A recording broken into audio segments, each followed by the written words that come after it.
Hi, I'm Stacey. And I'm J.R. We're going to do things a lot differently today. How you been? Man, I have been on the go. Exactly. So, we are struggling today. J.R. went back to work after 6 weeks of being at home. And it's crazy. Like, I don't stop. I'm here 2 days, and then I'm gone 3 weeks and 2 weeks, and I'm just in the wind. Right. This time you were gone about 3 weeks? Yes. Home for a night, and then off again on the road. Seems to be my struggle. I know. So, we have been throwing podcast stuff in, JR going back to work, wedding planning. All kinds of stuff. Yes. But also at the same time, I have jumped into the Chicago universe. And JR catches some episodes every now and then. Yes, I have. I'm going to have to make you rewatch. So the one episode that has been most intense for me is the season finale of Chicago Fire season 5. Okay. It was crazy.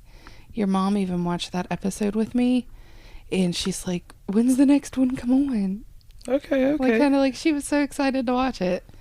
So that's another thing that we've had we've done this week. Your mom came up to West Virginia for the first time in probably a how long many time. years? It's been a long ass time. Yeah. She doesn't make the trip very often. Right. We'll just say. Right, and I'm glad that she got to come up. I'm glad that we were able to make it by and you pick her up, and she got to go do the wedding dress shopping with us. Well, not you, but me and my other girls. And she said I think she had a good time. I believe so. Crazy thing about that is, like, it felt like I was a stork, like a delivery service. I dropped off the baby, then I left, and then I came back, and then the baby refused to leave, and then I'm taking the baby in just a little bit to get up out of here.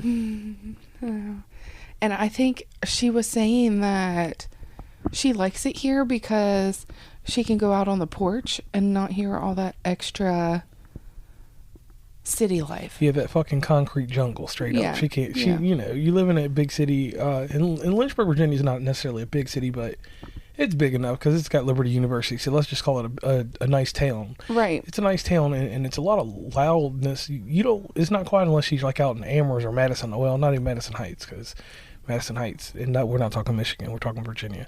Right. And she lives in an apartment anyway, so it's hard to get out on the porch somewhere or even the sidewalk because there's no porch where she's at. So right.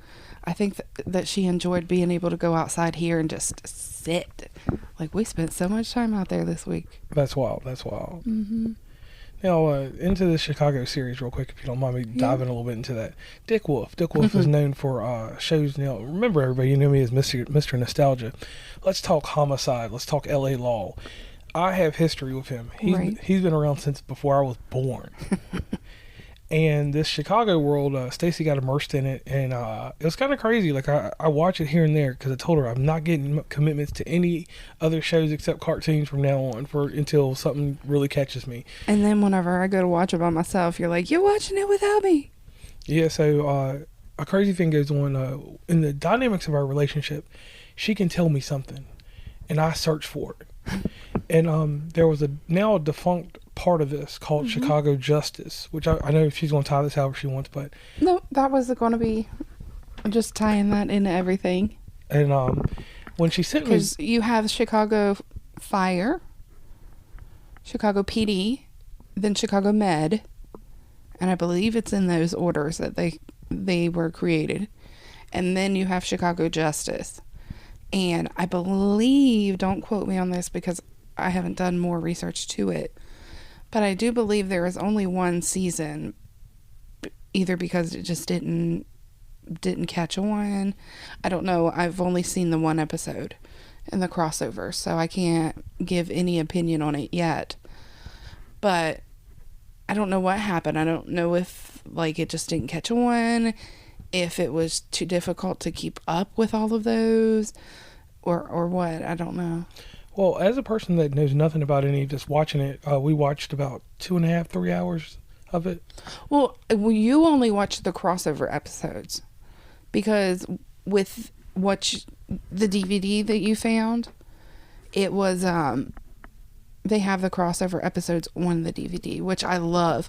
I wish that Peacock would jump on the bandwagon. Like, yeah, can I jump into that for a second? So everybody knows, like, I look across the internet, like, this was something that she wanted, and everybody knows that I'm two ways. I'm digital, and then most of the time I'm physical now. Right. So a lucky place out there in Mebane, North Carolina, called McKay's, in its new location outside of Greensboro, had this DVD. At first I seen it for $4, and then when I went inside and it was kind of shabby, blah blah blah, got it for like $10.95. So it's not a lot of money for a TV series, like something like that. But the thing to me was, it was very hard. There were no streaming services to find this one unless you wanted to buy episode for episode, which were on Apple was $2 a piece. Google played the same thing, so I'm being nice to both parties. But the whole season they wanted $25. Right. Now, mind you, the star power in this show for me is God rest his soul, Carl Weathers, aka you all know him from Rocky and Mandalorian and stuff like that, Carl Weathers. But watching this, the crossover stuff I've seen thus far, everything had a good dynamic. Right. So later on we'll have to do a second episode to talk about what probably made this show fall apart. Okay. Because you'll be doing some researching. And I'll be back, and we'll have a follow up. This will be a continued thing that we have. So this is a 2-part thing. This is the first time we're doing a 2-part thing.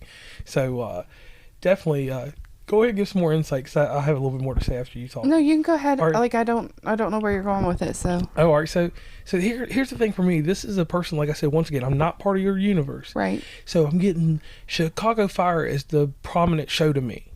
Okay. It's the power. Chicago Med plays second fiddle. But then this is what happens when those two interact, and then when the police come in there here and there, when the police come on, they have such a strong force that the fire and police take over, and Med takes a third place to me. Yeah. And Med has a good storyline, and I like it as a separate entity. But when it has to do the crossover, it takes the bite. It's the one that has to be like, oh man, I gotta be the second place loser. Right. Well, I mean, because when you really think about it, firefighters don't have time to sit around and take in the whole aftermath. And then, the police officers, they're coming in and out as fast as they can to get the problem solved. So I see why everything is so distant, and the med part is only incorporated in a little bit. Like, I understand that. Right. And what was hype for me was when the police were doing their dirt work, they was in the streets, and dude with the raspy ass voice was doing his thing. As soon as things got flagrant for them... Sergeant, or is it Sergeant Voight? Is he Sergeant? Yeah, Sergeant or something, Lieutenant, whatever. He ain't no lieutenant. We know he ain't no lieutenant. But my thing is that after the police did their job, right, in these crossover, they hollered, let me get them warrants. And that's where the justice system came into play. Justice system had to build a case right off of the evidence. Police a little shady on the low, but they had to build, and that's what, when you're watching it as a whole, just in a little bit I've seen, because I can say I've seen everything else up into this.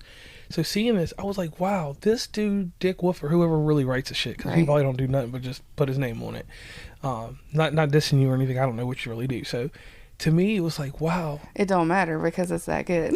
Yeah, it's like how in the hell he makes all these Law and Order shows, and then he just decided to make a universe in Chicago that completes what he could have just done in Law and Order that took him. But, more money. Yeah. Because if you think about it, if he created these shows that were based in New York or wherever else they are at, I just know the Law and Order SVU is New York.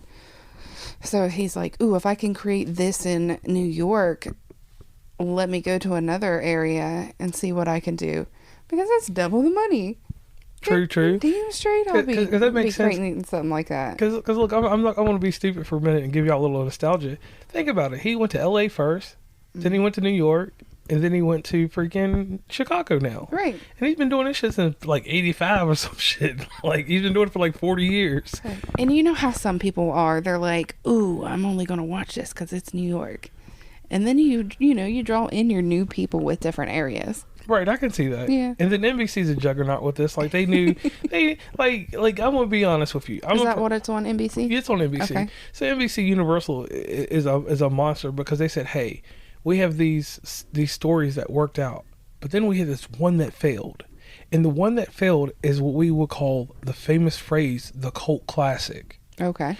Cult classics are built off the fact that something doesn't work out. Sort of like Private Practice with Grey's Anatomy.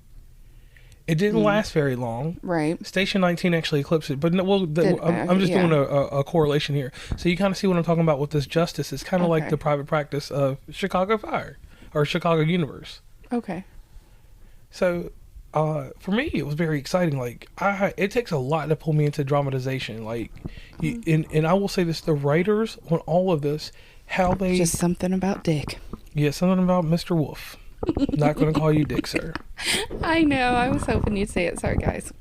Like I said, we're doing things a little differently. Got a bunch of extra noises here. I apologize. Yeah, I'll get the noises out. What's amazing is my hand's a real microphone stand because that shit ain't... Because, like, if you just touch it, it's so sensitive. But my hand's a microphone stand because I lean back. I have a natural slouch in life when I'm laying down. I eat sleeping, but... Right. Anyway. So, and then also, you've been gone, and we haven't got to watch any of the 911 series that is on ABC now. Yes. Which sucks so far. Like, I'm not saying that the series sucks so far, but it has not lived up to the quality of Fox. And I am not going to say anything bad about 911. I have a proven track record of what ABC does. Right, but I mean, you're allowed to say that it's not as good or it's better. Like, you're allowed to have your opinion. I feel that the whole cruise ship part taking up 3 or 4 episodes was a lot. Right. Like, and I feel like they only do that crap on ABC. NBC or Fox would have made it 1 episode and gave us some more stuff the next time. Right, because Fox has attention deficit disorder. They got to get that shit out the way. Right, I'm gonna forget what Athena did last week. Because we'll have to do that one day and review every... We don't watch CBS, so we can't even talk about CBS. We don't watch CBS. I don't even remember what shows are on CBS, like to be CSI honest. and stuff. Like, we don't even just... Anyway, I'll say this. If you want to correlate this, because I'm correlating this week on the show, watch the ABC version of Scrubs, and now watch the ABC version of 9/11, and you will notice 911. You will notice exactly what I'm talking about. Because when I get what you're saying. Yeah, on that one. Yeah. But hopefully it picks up because you never know. Sometimes they do dynamic, but like you said, that show with ABC is long and drawn out. Because they like to stretch every dollar and penny. I just need them to hurry up with 911 Lone Star. Yeah, hopefully it comes back. I think it's supposed to. Okay, maybe. It just all, it's all kind of varied there. So, and one thing I want to throw in here, JR's little tidbit real quick. I would like to say a shout out to ABC, Disney, Hulu for X-Men 97. It is like, it's where it's at. In the month of June, we get some great shows. Solo Opposites come back. And Futurama. So I just want to say one thing about Walmart. Ooh. Why you take your X-Men 97 toys out when the show is coming back? Like, come on, man. Like, I get that you're getting rid of all this crap and putting a bunch of stuff on clearance, but... I couldn't even get me a fucking Magneto, and he's already been killed in the show. I'm like, the 2 characters I want, they already killed him. Like, they were just like, and I want to say this about this because Stacey hasn't watched. She watched 1 episode with me, or she was outside with me for 1. I was in attendance to the episode. I didn't watch the episode. Every time I watch a show, and this is the only show that's ever happened when if someone gets killed and they're in the intro, they take them out and put somebody new in. So I'm like, you do more justice watching the beginning of the intro than watching the whole episode sometime because it'll fill you in on shit that you didn't think was going to happen. And I'll just leave that there for that because we'll have a special X-Men 97 on West Virginia Commonplace at some point. Yes. And digging into that Walmart thing real quick, shout out to Walmart. 72,000 items clearance. Like, are you trying to close your stores? I mean, I understand. Well, I mean, it's a refresh of things. Like, isn't this the time in year where everything gets refreshed? I feel like they're just doing double this year, though. Because you got to think, a lot of stuff is on these other sites. TikTok and you have Temu and stuff. Yeah, it's lower quality, especially the Temu stuff, but someone that's on a budget, I'm going to order that from Temu before I order it from Walmart. Right, and then you have these people that are gangster and get all this stuff on clearance. And shout out to this one place that I have no business, but I was on their site because I was looking at games. Freaking Etsy. People are going out here, and this is to all you creative and designer people. They're going out here buying these games and making new covers for them. Like, they're called repros. They're making covers for them and reselling them games. Oh, wow. Make me want a limited edition Taylor Swift version of Just Dance or something, you know? It's like, listen, I just need somebody to help me design some flowers for the wedding. And you out here designing, like, art for these covers? Yes. Whew. Hey, look, I'll tell you one other one that was wild. You know, I got the old vintage-ass Sega Saturn stuff, right? Right. They are reburning the games and making whole new, like, cover artwork in booklets. Like, who the fuck got time to put the little staple in the booklet? That's what got me. Motherfucker, you know exactly what I'm talking about. That staple. Yeah, who can do that? I couldn't do that. I mean, you just gotta have a long stapler. Oh, well, whatever. They have those. I mean, I know there's more stuff to it because, my goodness. Correct. So, speaking of Walmart clearance, the Super Mario Brothers movie, we have started collecting their toys. Yes. But we are so, I'm going to use the word thrifty, but someone else might say we are so cheap that we only buy them when they're on clearance. And I'm talking $5. Right. I mean, heck, some of them we got for $2. Right. And then the one devastating thing that happened to me was I thought I wasn't going to get Bowser. Right. And I ended up with 2 of them. Mm-hmm. I'm going to open one and keep one up. And then the toys, I'm just going to open them motherfuckers because, you know, no offense, at $5 they have no collector value in the future. Right. So, or maybe they do. That one little, it's like this one in a furry suit. I don't remember him in the movie, but. I don't remember him in the movie either. Yeah, I don't know. The furry one, I don't remember his ass. Unless he was part of one of, like, the power-ups or something. Yeah, or some shit at the end, like in the credits. Because that's one thing I will say. I've never watched the credits of, you know, it's not a Marvel movie, so why am I going to watch the credits? I guess. Everybody's throwing them Easter eggs in the credits. Yeah, and hopefully we get another Super Mario movie soon. Another thing that's happened crazy to you this week, Kent. What was that? The Taylor Swift drop. The Tortured Poets Department. Yeah. The anthology version. I think that's the wrong title. What is that? I don't know what it's called. I'm just gonna call this shit Taylor Swift Deluxe Edition. Right. She dropped 31 songs. She dropped a double album. Yeah, she's been out here touring and doing her thing. And my thing is like this. She Sorry, came in. guys. Oh, gangster ass dog. So it is the Tortured Poets Department, the anthology, which has 31 brand new songs from the Taylor Swift. And quick shout out right here to Florence and the Machine getting on that motherfucking track. Like, feel me on this, y'all. I am not and Stacey will tell you this. I will sit in the car sad listening to all of Taylor Swift. I know. You told me yesterday, you're like, gosh, you got my brain overloaded with this motherfucking Taylor Swift. So the thing is, I heard the Florence and Machine, and she wouldn't even play it that much. I heard it once. And I heard Florence get on the track, and I'm like, yo, Florence is back. And then, let me tell you the surprise. Fortnite, and I'm not talking about the video game, I'm talking about the song with Post Malone. Taylor Swift is such a beast out here in these streets that she's got motherfuckers singing backup and telling them, I mean, he had a little part on it. She's got these people singing backup, not Florence and the Machine, but she had Post Malone singing backup, thinking that he was a feature on the track.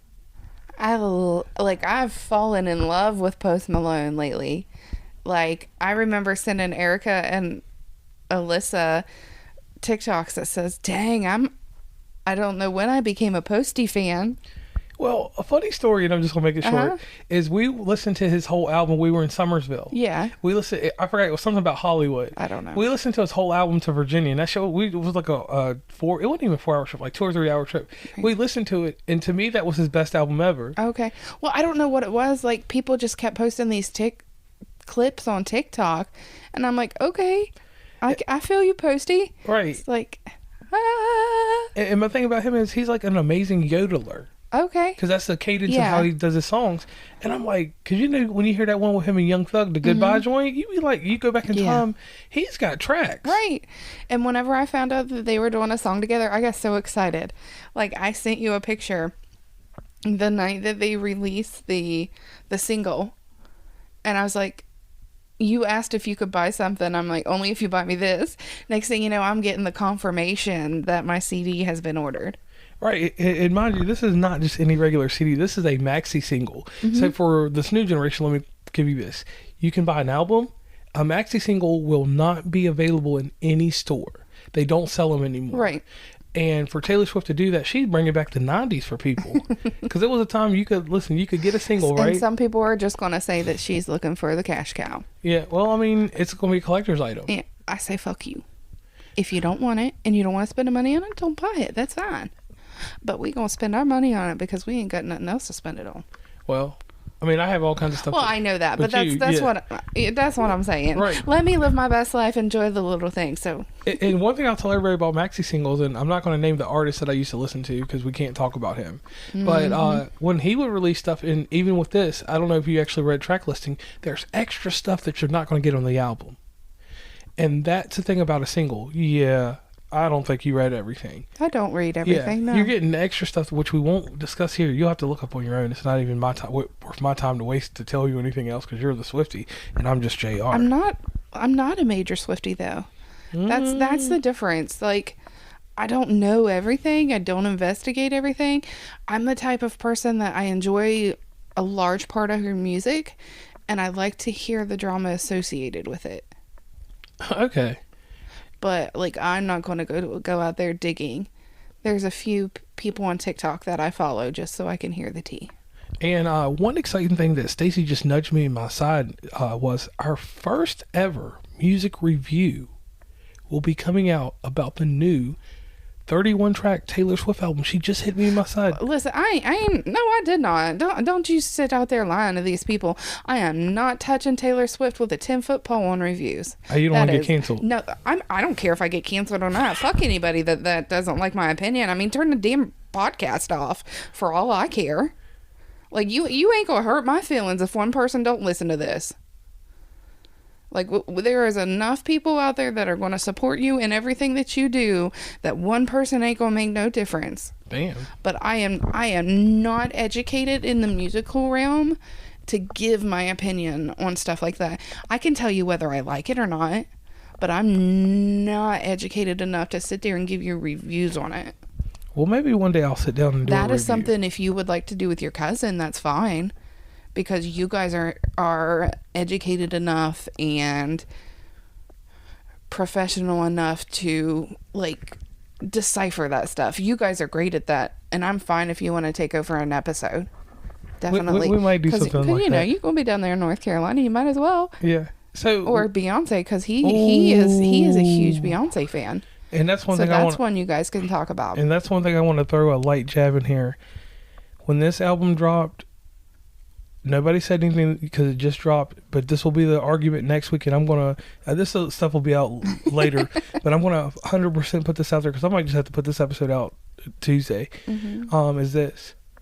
I saw the contenders for Album of the Year. So far. And I saw an issue. She's not on it, is she? No, what I'm saying is this. When this album came out, Beyonce's album came out, that's straight head-to-head competition now. And the problem...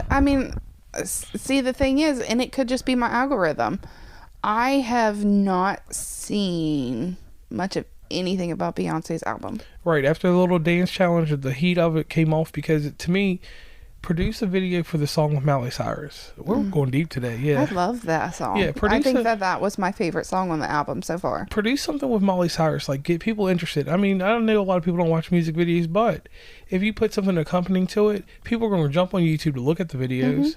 They're going to get on Spotify plays videos when you listen to the music. So, right. Beyonce, I'm a little concerned, and Jay-Z, for your remarks, I'm all going to do is say this, is that this year, if she doesn't win, it's because there is going to be stiff competition. You just had Taylor Swift drop. You've got Six God, which is Drake about to drop. Right. You got K-Dot, which is Kendrick, which he's under Taylor Swift's management, or that's a joke out there, but he gets to drop whenever she tells him to. So, and whoever says anything about that, give me 50 push-ups, and you know what I'm talking about. This, if you don't know, then you don't know. But on that point, you're going to have contenders out, and I wouldn't be surprised if that lady from Britain, what do I call her?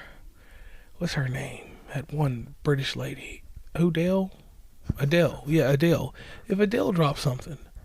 Because this is a fierce year. That's shade. Don't even throw Adele in there. Well, I'm just saying this. Right, but I know. I get what you're saying. I'd be surprised if she dropped. But that's some shade. I'd be crazy if she dropped. What's the album number now? I'm sorry, but ain't no way Adele's gonna beat Taylor Swift. Beyonce might, but not Adele this year. Like, Adele will have to drop gold. I mean, diamond. What if Adele comes out and she brings back people from the dead with AI on the track? She got Michael Jackson and Prince on it. Fuck that AI.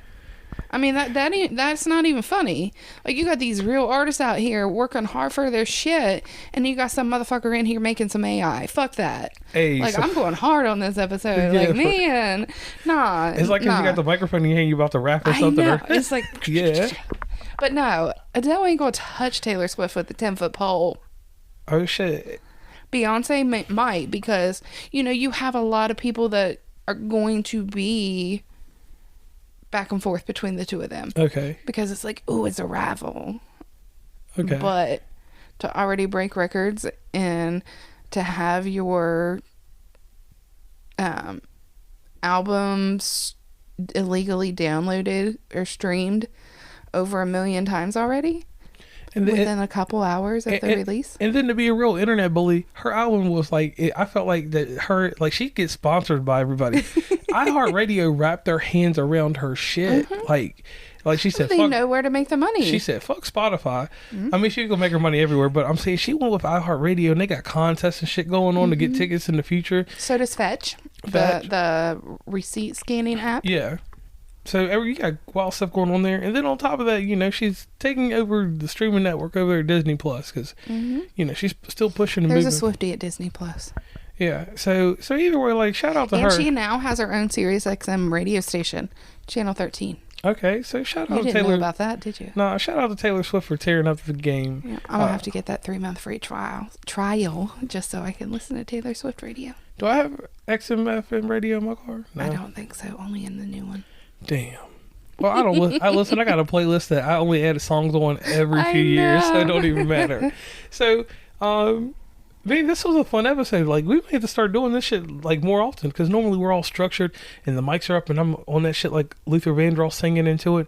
But this one, I'm kind of laid back. I'm kind of like a cabaret singer at a bar or something. I'm not gonna even sing. I'm just talking and shit. The beats behind me, the figurative beat. But anyway.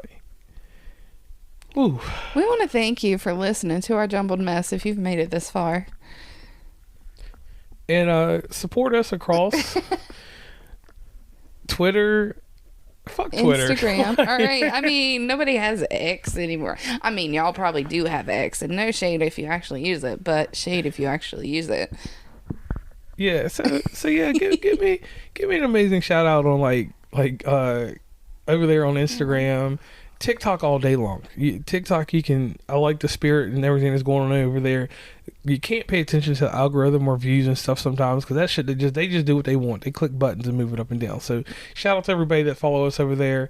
And a huge, amazing shout out to Dick Wolf. Before we end this shit, Dick Wolf, you are a fucking genius. Thank you for keeping me entertained.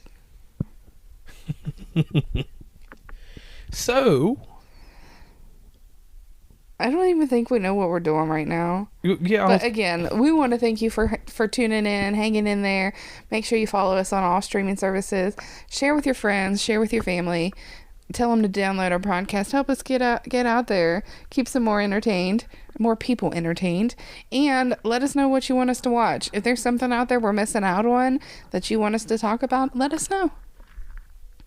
So on that note, I'm JR. And I'm Stacey.